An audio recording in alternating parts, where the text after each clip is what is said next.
I actually started playing football when I was in grade 5. Okay, yeah. Back in Chawama. Chawama, that used to be my hometown town rather. So now from there, I was an infield player, not a goalkeeper. Okay. Yes, then now there was the a Christmas tournament in Livingstone where we only had one goalkeeper in our team.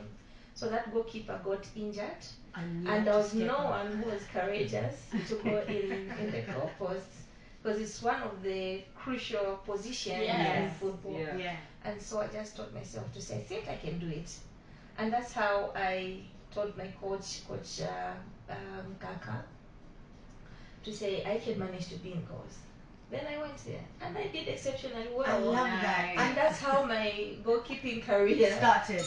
I think that was 2004, if I'm not mistaken. Nice. Yeah. Now, goalkeeping, football and goalkeeping, especially goalkeeping, is usually seen as male dominated. And like you have said, it's one of the most crucial positions in football. So I'm guessing just even after excelling at that, you still faced a few challenges that came forth. So how were you able to overcome the challenges, especially the fact that it was not the initial position that you were playing when you started? So I think I just had the confidence in me. Then I also believed that I can do it if others can do it. If the boys can do it, I think I can also do it. I love that. Courage is the one that pushed me to go further in my goalkeeping position. Nice. Ooh. I love that mentality, thinking, what is it? You can do it. Yes. So you have represented Zambia at different levels, right? Yes. Including being part of the historic squad that qualified for the Women's Africa Cup of Nations. Yes. What did that moment mean for you and women's football in Zambia? The time that we were playing football, we didn't have so much support. Yeah. Either from our community, starting with our families. They would always say, no, this is a male-dominated sport. You're not supposed to play football and all that. And so we could just play without even proper attire, like soccer boots. Even at the national level, we'd play without football boots. Yes. Really? So now, qualifying for the first time, this team that always people are saying bad things about it because we kept on losing South Africa. I think we lost if not 9-0. Yes. And now qualifying for the first time, it meant a lot to all of us out there. We had to put in a lot, or our effort, or our strength, so that we can just also start being recognized by people who always looked down on us. And to now prove them wrong. For the first time, it was something great. Okay, that's incredible. So how did you find yourself coaching? I know your career, your playing career was interrupted, and then you transitioned into coaching. What motivated that decision, and how has that journey been so far for you? Okay, so while playing, I was a youth peer leader and educator under EduSport Foundation, and so we were encouraged to have our own small teams which played with the Chimbongo and not the actual ball. So I started coaching even before I stopped playing football, but I did not have the right qualifications. And so after getting married in 2016, then pregnancy came in, I had complications. While married, I continued playing football. And then also, while pregnant, I played, I think, up to 3 months, if I'm not mistaken. Wow. Yes. You're about to, what is it? This is what I said when I said strong enough to date. Yes. Yes. And so after giving birth, I really wanted so much to go back to playing football, but there are certain healthy complications that came through, and I couldn't play anymore. And so, because I love football so much, I never wanted to lose track with it. I decided to do the football course, the FAS E. Yes, and I also did the FIFA youth coaching course, and that's where my coaching journey started from. Yes. I can see why you won the award, because you are resilient. You didn't let anything stop you from doing what you actually love, Yes. you know. And a lot of people, that's the thing, because you got children. They said they must have said, just sit at home, just go do something else, you know. So as a goalkeeper coach, you have you've produced award-winning players, Yes, right? yes. What is your approach in nurturing talent and building confidence in young athletes? Okay, so because I'm a teacher also by profession, so I love to teach. So even in They my come together. yes, yes. So even in my coaching career, I also teach the players or the goalkeepers to become the best goalkeepers. I'll give an example.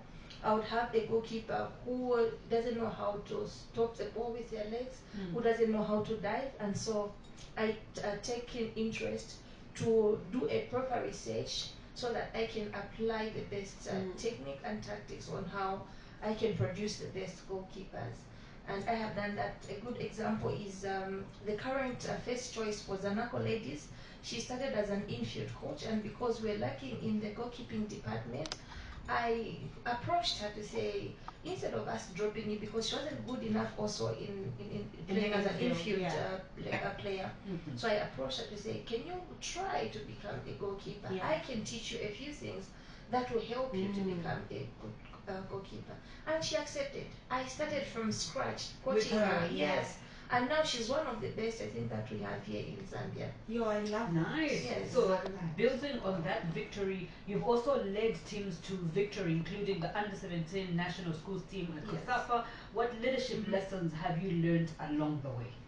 You know, when I was given that opportunity to coach the entire team, not just the goalkeepers for the COSAFA under 17 national team for schools, it came with a lot of criticism because it was my first time heading the national team. But I had to tell everyone to say, you just have to believe in me, because I believe that I can produce good results. And so the lessons I learned there is that you should never look down on anyone, especially a woman. Yes. What a man can do, a woman can also do. I agree. I came out to be the best coach of the tournament. Yes. I was competing with men, you see. Yes. And not only did I become the best coach of the tournament, also my players, they won awards. The best player of the tournament came from Zambia. Best goalkeeper of the tournament came from Zambia. Yes. Top scorer of the tournament came from Zambia. I love that. Yeah. Yo, I Nice. love that. So the theme of the awards is give to gain, right? So what does that mean to you, especially in your role as a coach and mentor? It means a lot. Why do I say so? It's because, you know, these kids that I coach, maybe at school level or even at club level, they most of them that come, they don't come from a well-to-do family. Yes. So you find that a child is coming without proper attire, without even just proper clothes. And yeah. sometimes I'll take it upon myself to just go and look out for clothes that I can help out with. Even just if it's for the goalkeepers, I'll then go out and look out for gloves. yeah. And just whether they're from my team or even just another team, because I believe that even for me to be where I am, it's because other people invested in me. They gave. So whatever I have received now, I should learn to give it back to the community. I see why you won this award. Every sentence I see. I really see. Now, you're not only a coach but also a warrant officer in the Zambia Army, and you mentioned also that you are a teacher. Yes. How do you balance these roles, and what drives your passion? Because you know you're a coach, Yes. you're in the army, you are also a teacher. You're a woman It's that a lot. can do everything. Yes, everything and anything. And they said women can't have it all. She's They also lied. a mother And and a wife. And a wife. Listen. Yeah. There are women that can have it all. You know. How do you balance all these roles? It's not easy, Yeah. but by the grace of God, I'm capable of doing all things. Because the word of God says, I can do all things through Christ who strengthens me. Amen. Hallelujah. Amen. I just have a timetable to balance. I'll give an example of when I'm teaching, because yes, being a soldier, I'm a soldier in the army, a warrant officer, but I'm stationed at a secondary school. Okay. And so I don't really do so much when it comes to the soldier aspects, because I'm offering my services at Arakan Girls Secondary School, offering social sciences away from football, civic education, and RIE. So when I'm done teaching, that's when I go for my training at Zanaco. So if Zanaco wants to train maybe at 7 hours when I'm supposed to have lessons, I'll just advise them to say, guys, is it okay if we can schedule our training program at this time? And that's how I've been working, and those people are very, very understanding. Yes, and maybe it's because they look at what I give to the team. What you bring to the table. Yes. But that's the thing, besides that, you've put a lot in them, and they can see that you are passionate about your job. So if you have to reschedule, it's not because you're doing nothing. You're doing something else. And it's not just the club; it's also the national team. Because I coach there, and 20 national teams. So when we are about to go in camp, Football Association of Zambia will write to Zambia Army to request for my release because it's national duty. Yeah, they even need to request for Yes. How important, friends. Yes, they also write to Zanaco Football Club to request for my release. So when that is done, I now just focus in the duty that I'm supposed to do well in camp. And currently, I'm actually coming from camp. I'm in camp with the under 15s that are going to the Africa Cup Schools Championship. Yes. Then when it comes to the duty of the wife and mother, when I'm home, I don't entertain work. Okay, I don't carry my work. Yes, that's the boundary that I put, so that I can have enough time for my family, my husband, and my children. Yeah. I love that. Like we said, you're a woman who can do everything and anything, which is really motivational to young girls, right?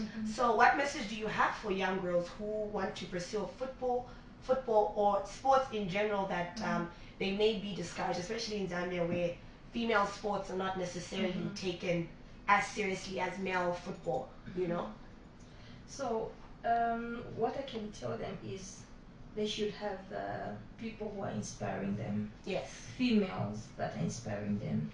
And then also they should have the right motives as to why they want to be in sport, because this is the girl child is someone who can be can be funny at times, for lack of a better term. They'll just want to come and play football or any other sport just because their friends are making money. I'll give an example of Barbara Banda. But for Barbara Banda to be where she is, she started from somewhere. She didn't just become in one day. A lot of training. Even just when they look at maybe the finances that Barbara Banda has made, she did not just become overnight. No, like that. So there's a lot of sacrifice that they need to put in, and they should not put money number one in their lives. First, they should think of how they're going to perfect the talent that they want to adapt, either netball, football, or athletics.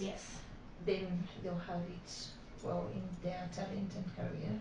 That's some really good advice. Because some people get into careers for the wrong reasons, All right, but we are continuing obviously with the campaign Give to Gain. What message would you like to leave with listeners about growth, resilience, and giving back? Okay, with growth, like I said in my previous statement, it needs to be nurtured from somewhere.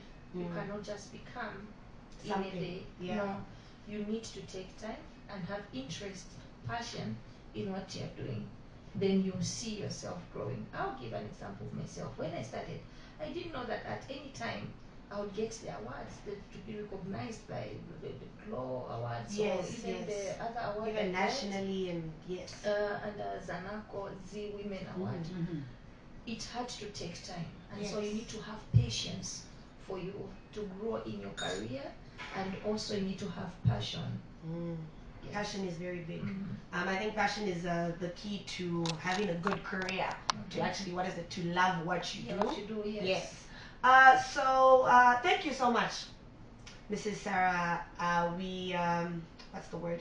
We appreciate, because I'm somebody that also plays sports. Okay. And when I got to Zambia, because I play netball, so when I got to Zambia, I had to spend some time looking for a netball club, and I wasn't sure where to find them, so I had to look into it, and then I found one, and then I was very excited when I found out that there's more teams. Like I've played against ZRA, Oh, okay. I've played against, I think even Zanaco if I'm not mistaken. I played against like other organizations, and it's women of all ages, and I love that it's not just a thing for young girls, you know. So thank you once again for coming. Like we mentioned earlier on, Ms. Sarah Chungu is the winner of the Sports and Physical Activity Award at the Glow Women's Awards for this year in 2026. She is a true example of resilience, leadership, and what it means to give in order to grow. Absolutely, we've had such an amazing time having a conversation with you, and we look forward to seeing even more of your success in sports, and also, you know, moving up the ranks, not just being a coach, moving, holding different leadership roles in sports for women, because that is inspirational for all of us. So, Ms. Sarah Chungu, thank you very much. You're welcome. All right, 0940 is the time on the transition. You are still listening to Spy the People's Radio.